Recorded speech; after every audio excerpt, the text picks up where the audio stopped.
Musique, Frédéric Huttman. Bonjour Frédéric Huttman au micro, j'ai le plaisir de vous retrouver pour un nouvel entretien. Aujourd'hui j'ai l'immense plaisir de recevoir Jean-Frédéric Noburger. Bonjour. Bonjour Frédéric.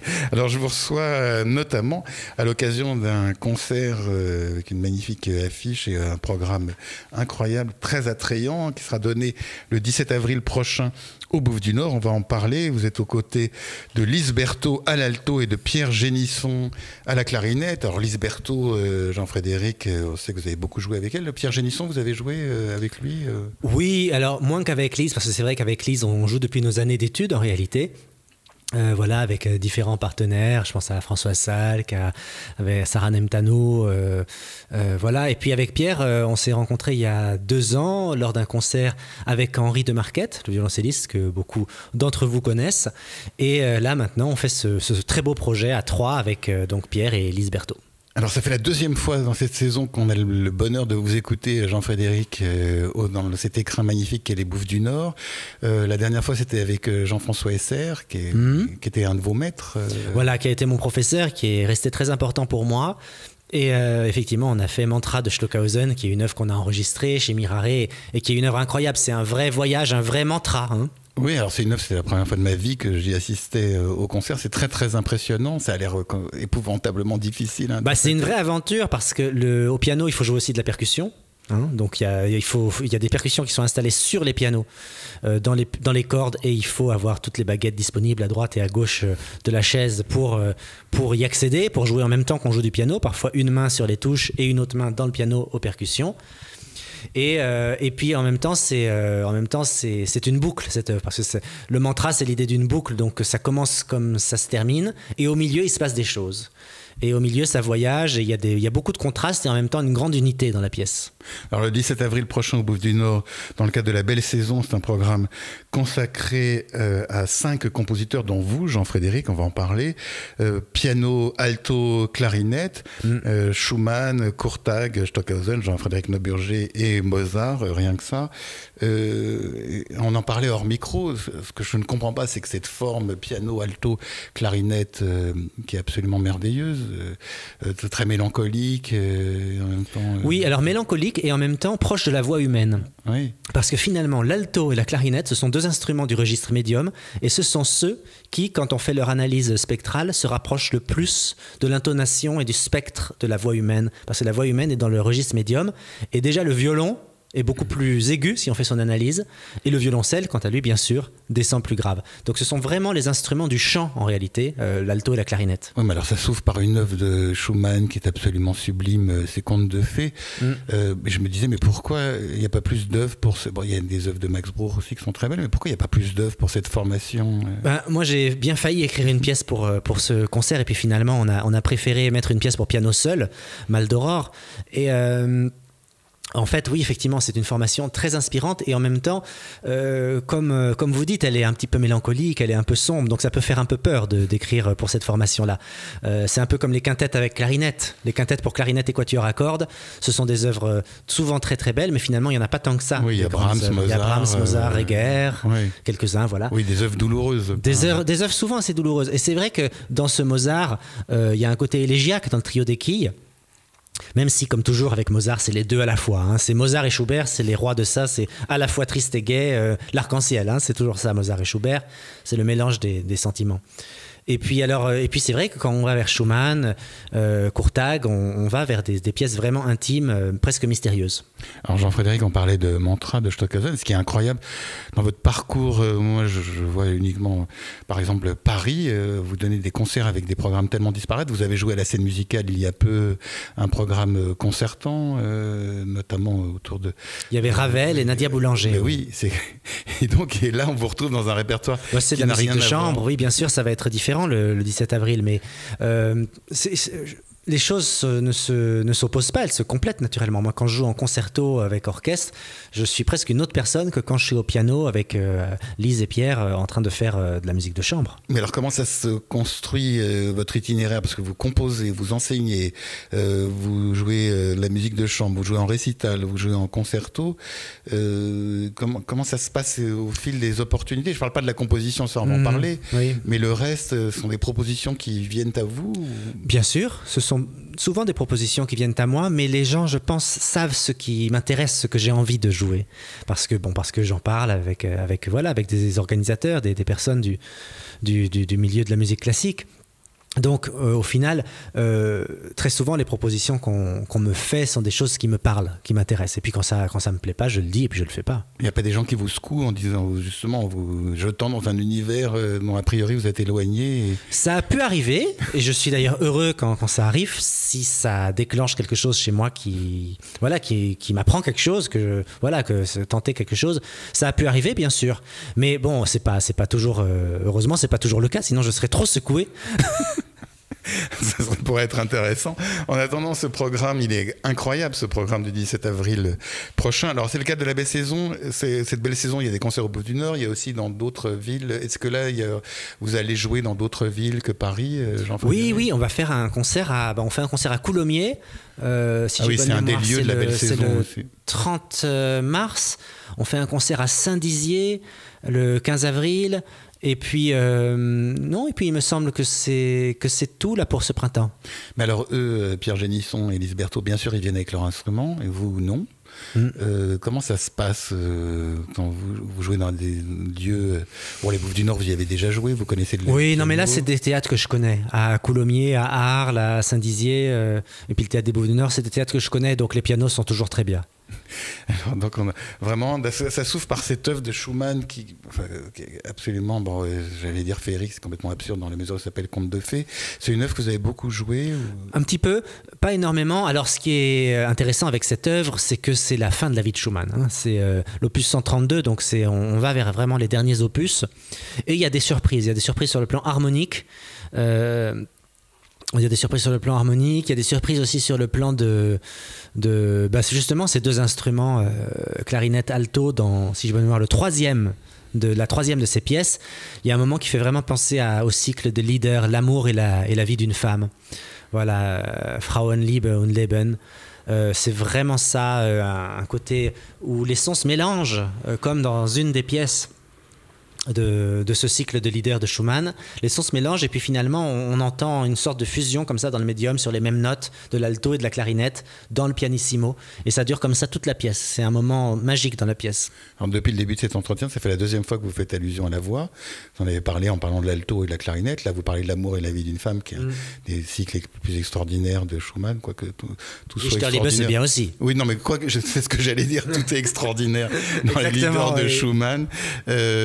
La voix, vous composez pour la voix? Oui, je compose, alors un peu pour la voix. J'ai eu un cycle de mélodies là, qui a été chanté il n'y a pas très longtemps à Salle Cortot par une très bonne mezzo-soprano d'origine brésilienne, Yete Queiroz, qui a repris un cycle de mélodies pour voix et piano que j'ai écrit il y a plusieurs années, sur des poèmes d'Éluard pour le coup.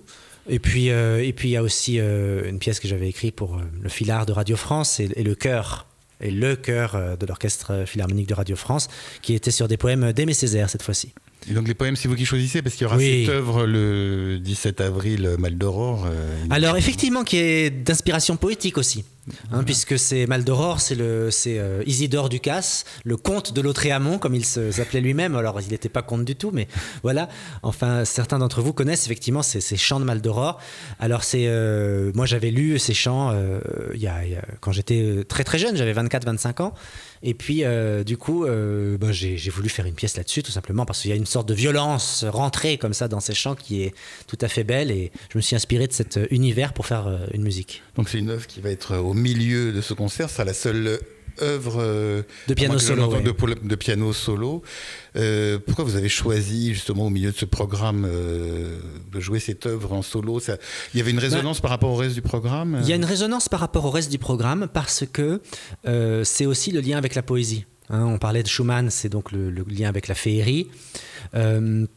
Courtag, aussi ce côté presque comme des haïkus, un peu des poèmes, des pièces très très courtes qui s'enchaînent les unes aux autres avec beaucoup de silence entre. Et donc il y a un côté, effectivement, une référence à la poésie dans le programme. Et même Stockhausen, ensuite, c'est la pièce qui est pour alto et clarinette, sans piano dans ce programme. Elle a un côté assez proche de ma musique, en fait. Moi, j'ai été très influencé par Stockhausen, notamment dans mes toutes premières années de compositeur. Oui. Et donc, du coup, ça avait du sens pour moi de mettre cette pièce-là, qui est aussi assez influencée par Stockhausen. Courtag, vous parlez de Courtag, vous l'avez connu, vous le connaissez? Alors, il est heureusement encore vivant. Oui, il est vivant, il a 97 ans. J'ai adoré son opéra là, qui a été donné il y a pas longtemps à Garnier, Fin de partie. Oui, qui était bien déprimant, bien beau. Qui était bien déprimant et bien beau, exactement. Un Irlandais vu par un Hongrois, ça donne un spectacle. Où les personnages étaient cachés dans des boîtes de conserve géantes vides. Oui, c'est ça. Non, mais c'était un magnifique spectacle. Magnifique. On sortait un peu tendu. Et en fait, alors pour répondre à votre question, je ne le connais pas personnellement, malheureusement, Georgi Courtag. Si peu. Je l'ai croisé au Conservatoire de Paris lorsque j'étais étudiant. Donc il y a une 15-16 ans encore. Et il donnait des masterclass que j'avais eu la chance d'écouter, très intéressantes. Et puis on s'était aperçu, présenté, serré la main, voilà, mais malheureusement je ne le connais pas plus que ça. La dernière fois que j'avais eu la chance de vous interviewer, Jean-Frédéric, c'était avant un concert que vous aviez donné à la Fondation Louis Vuitton, un récital, vos œuvres, vous aviez des études que vous aviez composées, qui étaient mises en regard de la deuxième sonate de Pierre Boulez et des œuvres de Sciarrino, de mémoire. Quand vous jouez des œuvres de vous les confrontez à des compositeurs contemporains, il faut que ce soit ça peut être une rupture ou c'est dans une filiation? Alors c'est plutôt dans l'esprit de filiation. Moi, quand je place une œuvre à côté d'une autre, c'est en général parce que j'y trouve des points communs et que ça a un sens pour moi, en tout cas. Et c'est jamais un hasard. C'est-à-dire qu'effectivement, là, vous voyez, je vais jouer Mal d'Aurore pour piano solo dans ce concert avec Lise Berthaud et Pierre Génisson, parce qu'il y a donc le lien avec la poésie et le lien avec Stockhausen, comme je l'ai dit.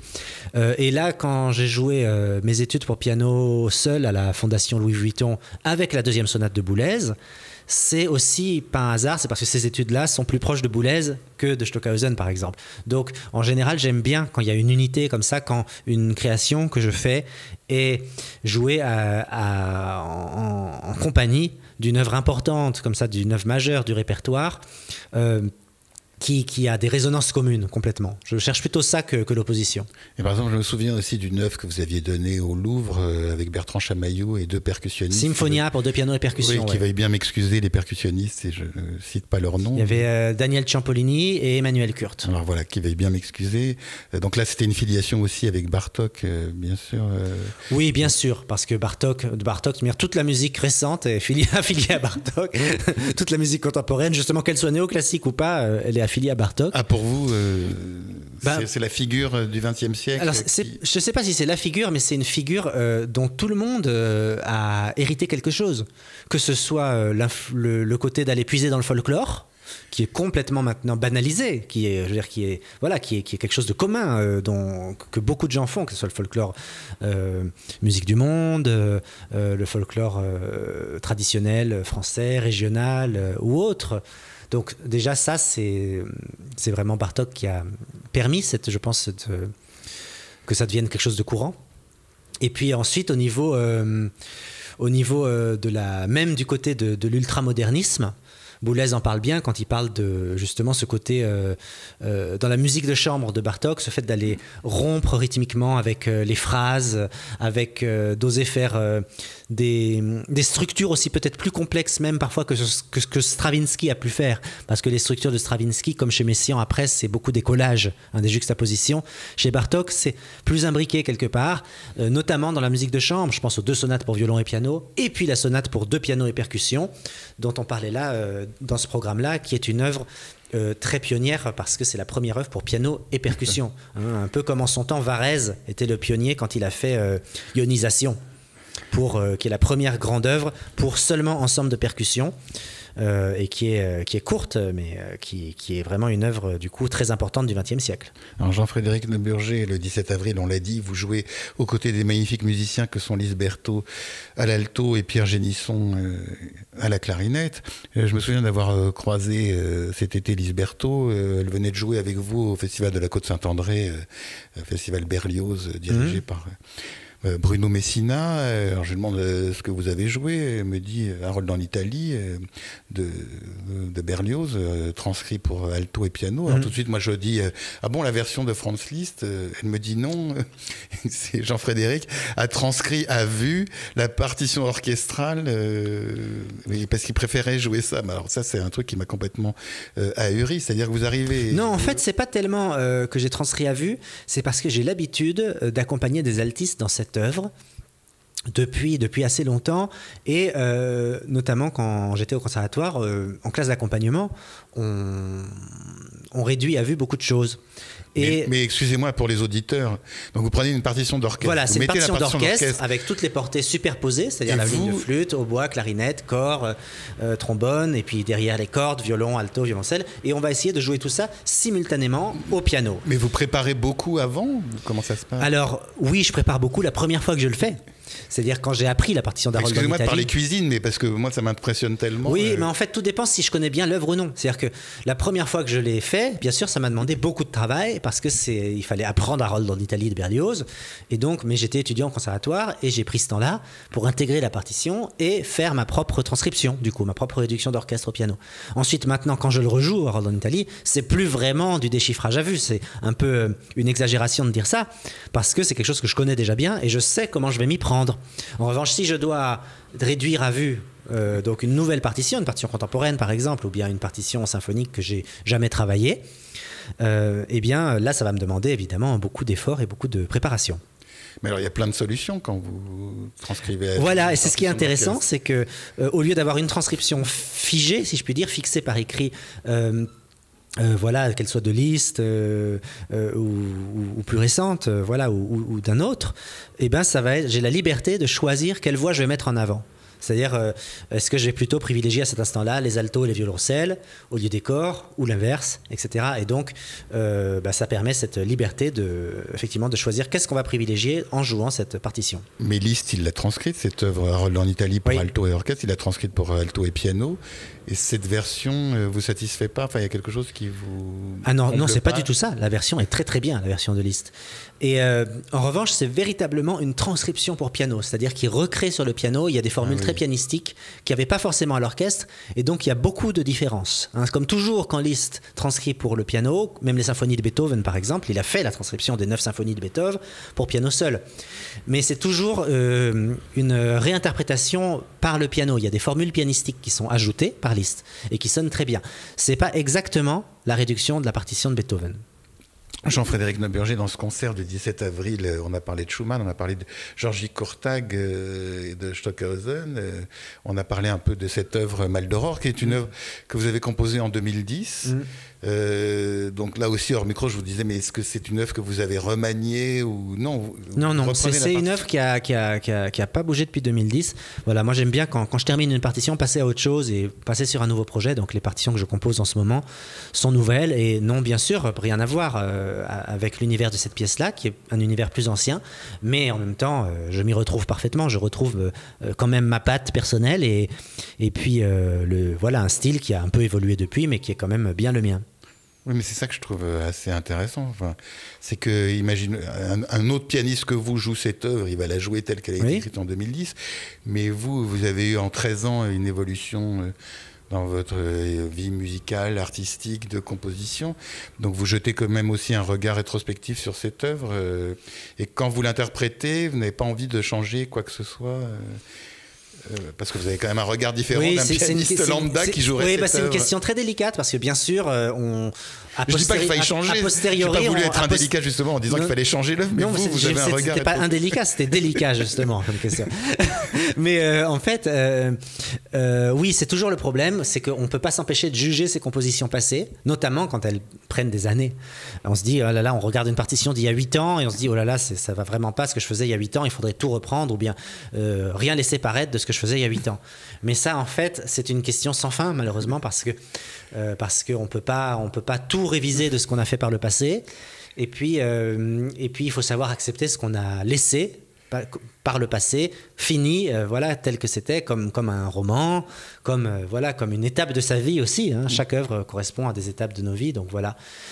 Donc, effectivement, parfois je suis tenté, je me dis, tiens, ça serait mieux comme ça, aujourd'hui, je referais ça différemment, mais je ne le fais pas. Je ne le fais pas parce que ça serait m'engager dans un processus sans fin et je préfère me consacrer à ce que je fais aujourd'hui. Oui, et puis c'est comme un auteur qui viendrait lire un de ses romans. Tout à fait. Et, enfin, il ne va pas changer des pages. Non. Mais je vous demandais pas de changer. Bon, juste... Tant mieux. Alors c'est déjà ça. Magnifique, mais je veux pas vous faire rougir. Mais j'adore j'espère vos compositions. Que ça plaira. Et non, mais c'est vos œuvres que j'ai pu écouter suscitent mon admiration sincère, Jean-Frédéric Neuburger. Merci. Ce concert s'achèvera par un trio de Mozart. Alors, voilà un compositeur. Je sais si je vous ai beaucoup écouté au concert, que je ne vous ai jamais entendu interpréter, mais bien sûr, je n'ai pas écouté tous vos concerts parce que vous en donnez beaucoup. C'est un compositeur que vous avez beaucoup pratiqué en public. Oui, alors notamment la musique de chambre, mais aussi les concertos. Les concertos et quelques sonates pour piano solo, pas toutes évidemment, mais quelques-unes. C'est un compositeur, Mozart, vous savez, on dit toujours... Je sais, c'est la fameuse trilogie, hein, Bach, Beethoven, Mozart, les trois plus grands. C'est pas pour rien. Oui, et puis il y a aussi cette fameuse image, je crois, Bach, Dieu, Beethoven, le démon, et Mozart, l'ange. Hein, il y a ces parallèles qu'on peut faire. C'est vraiment une sorte de trinité comme ça, les grands noms de la musique classique avant l'époque romantique, on va dire. Donc Mozart, c'est un peu compliqué toujours d'en parler parce que comme Schubert, je trouve c'est un compositeur du mi-dire. C'est un compositeur qui n'est jamais agressif et qui n'est jamais non plus complètement triste ou déprimé, comme Beethoven peut l'être, par exemple. Beethoven, parfois, il a des moments où c'est très très sombre, la marche héroïque la marche funèbre de l'héroïque, ou bien le fameux allegretto de la symphonie en la 7e symphonie, 2e mouvement. Ou même le mouvement long de la sonate Hammer-Clavier que je vous ai entendu bien jouer. Bien sûr, ou le premier mouvement de la sonate Clair de Lune, oui, qui est extrêmement sombre, il n'y a pas le moindre espoir. Chez Mozart, c'est toujours plus ambigu. Il y a les deux, donc c'est vraiment le mi-dire, et moi, c'est ce qui me plaît. Ensuite, c'est un monde... qui évidemment est très différent de ma propre musique et c'est pour ça que ça m'intéresse parce que ça n'a rien à voir avec la musique contemporaine où parfois les carrures sont asymétriques, etc. Chez Mozart, il y a une espèce comme ça de perfection, de symétrie parfaite, j'ai envie de dire, comme il y aurait dans un tableau de Raphaël, par exemple. Et c'est ça qui le rend éternel. Donc c'est une œuvre, oui, c'est comme tout Mozart. Le trio des quilles, voilà, qui a son surnom parce que Mozart l'aurait écrit pendant une partie de quilles. Moi, j'y crois pas trop. Je pense que où il allait quitter l'armée pendant un mauvais jeu. Je n'y crois pas trop parce que ça me semble un peu trop bien écrit pour être écrit juste pendant une partie de quilles. Peut-être qu'il a noté le thème pendant une partie de quilles, mais après, il a certainement travaillé dessus les jours d'après. Et donc, voilà le titre de cette œuvre. Donc, vous ouvrez par Schumann, vous terminez par Mozart, après un voyage passant de Courtag à Jean-Frédéric Neuburger. Et on termine avec Mozart, parce qu'après Mozart, on ne peut rien jouer d'autre. Souvent, oui. Alors, il y a quand même parfois des concerts qui s'ouvrent avec Mozart. Oui, mais c'est difficile de continuer. Oui. Puis on se dit que c'est tellement périlleux de commencer par Mozart. Je sais pas. Il y a des compositeurs qui font peur quand même. Bien sûr, Mozart et Bach surtout, je trouve. Mais à Bach, oui, alors ça dépend des interprètes. Il y a des interprètes effectivement qui jouent pas Bach en public. Mm-hmm. Parce que justement, c'est très périlleux, je trouve. Et oui, mais alors ça c'est aussi des univers qui appartiennent à chacun. Enfin, oui, tout à fait. Oui. Et alors, il y a un compositeur aussi qu'on peut pas rapprocher de Mozart, mais c'est Joseph Haydn. Qui est une musique aussi que je trouve extrêmement intimidante. Oui, et qui pour moi se rapproche plus de Beethoven que de Mozart, hein, naturellement, parce que c'est vraiment c'est lui qui commence à scinder les phrases en petits objets, en petits motifs, des phrases de musique, qui vont après donner les fameux motifs courts beethoveniens. On pense bien sûr à la 5e symphonie, ta-ta-ta-tam. Voilà, bon, les 4 notes, ça c'est un motif beethovenien. La différence essentielle entre le motif beethovenien et Mozart, c'est sa durée. Le motif beethovenien est toujours très court, tandis que Mozart procède par phrases longues.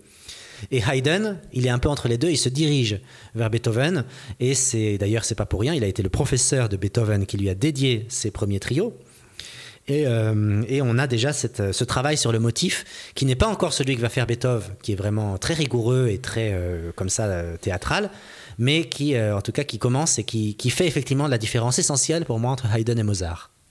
Mais justement, il y a aussi autre chose, mais c'est pour me rapprocher de vos compositions qui fait peur chez Haydn, c'est l'humour. L'humour en musique est très très difficile à transcrire. Vous, Jean-Frédéric, quand vous composez, est-ce que c'est une notion qui intervient, l'humour ou... Alors, assez peu en fait, assez peu. Je ne dis pas qu'elle n'intervient jamais.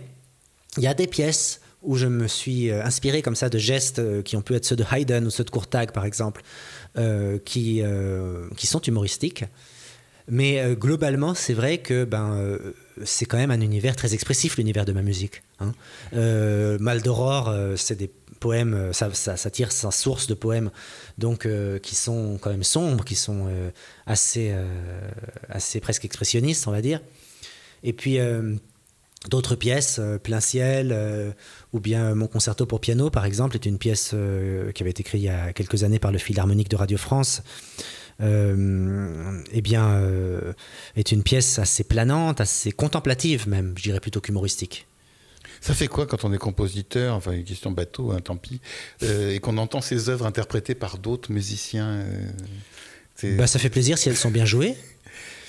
Ça fait plaisir si elles sont bien jouées, ça fait moins plaisir si elles sont moins bien jouées.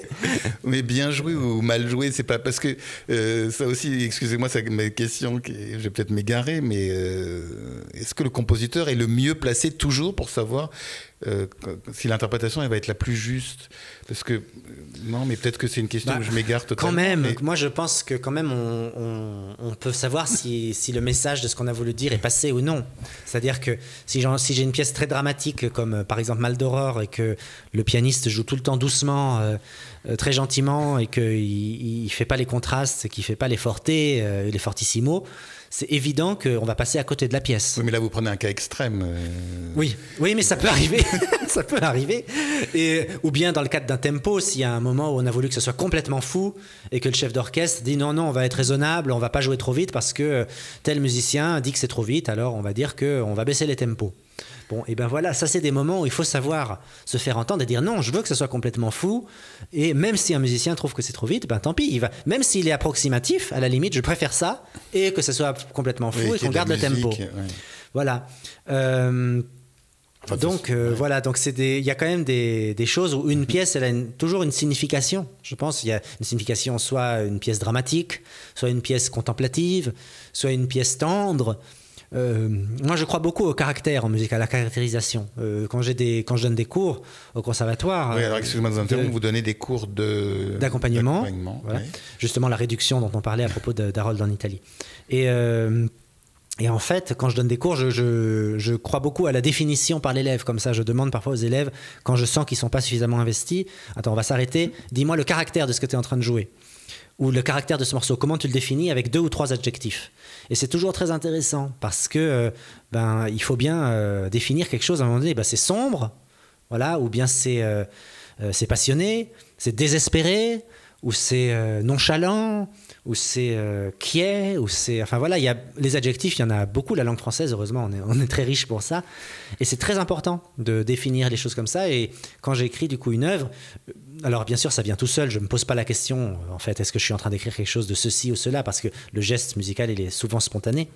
Mais après, j'aime bien chercher la définition de ce que j'ai fait, et pour essayer non pas de le classer, mais de le définir. Et du coup, ça, c'est quelque chose qui est très important en musique, et j'en parlais, je ne sais plus pourquoi, j'en parlais à propos des univers, des compositions, voilà. Donc il y a... Ah oui, c'est à propos de savoir si j'étais content d'une interprétation ou d'une autre. Et quand même, je dirais qu'un compositeur, il peut savoir si une œuvre qui était passionnée ou désespérée, par exemple, on a ressenti ça quand on l'a écoutée, ou bien si au contraire c'était quelque chose de très calme. Ou à l'inverse, si c'est une pièce très humoristique, Et comme ça, si au contraire le tempo était très ennuyeux, qu'on s'est ennuyé à mourir, il va bien le voir aussi. Donc, je pense pas qu'on puisse juger tout, mais je pense qu'on peut dire si ce qu'on voulait dire, c'est passé ou non. Oui. Ouais. En tout cas, le 17 avril, ça correspondra à votre intention, puisque c'est vous qui allez interpréter votre œuvre, Maldoror, ou alors vous allez être en situation schizophrénique, Jean-Frédéric Naberger. En tout cas, la seule œuvre où vous serez seul au milieu de ce concert chambriste, vous serez aux côtés des magnifiques Lise Berthaud et Pierre Génisson, altistes et clarinettistes, Schumann, Courtag, Stockhausen, Jean-Frédéric Naberger et Mozart. Rien que ça, une très belle affiche et un concert qu'on ira écouter avec une grande hâte, tant à Paris qu'à Coulommiers et à Saint-Dizier. Saint-Dizier, tout à fait. C'est 2 jours avant, Saint-Dizier le 15 avril et à Paris, ensuite au Bouffe du Nord le 17. Et en attendant de vous réécouter dans d'autres répertoires, il me reste à vous remercier infiniment d'avoir été mon invité. Merci à vous. Pour illustrer cet entretien avec le pianiste Jean-Frédéric Naberger, je vous propose de l'écouter interpréter le Tombeau de Couperin de Maurice Ravel. Je vous souhaite une très belle écoute, une bonne fin de soirée sur RCJ.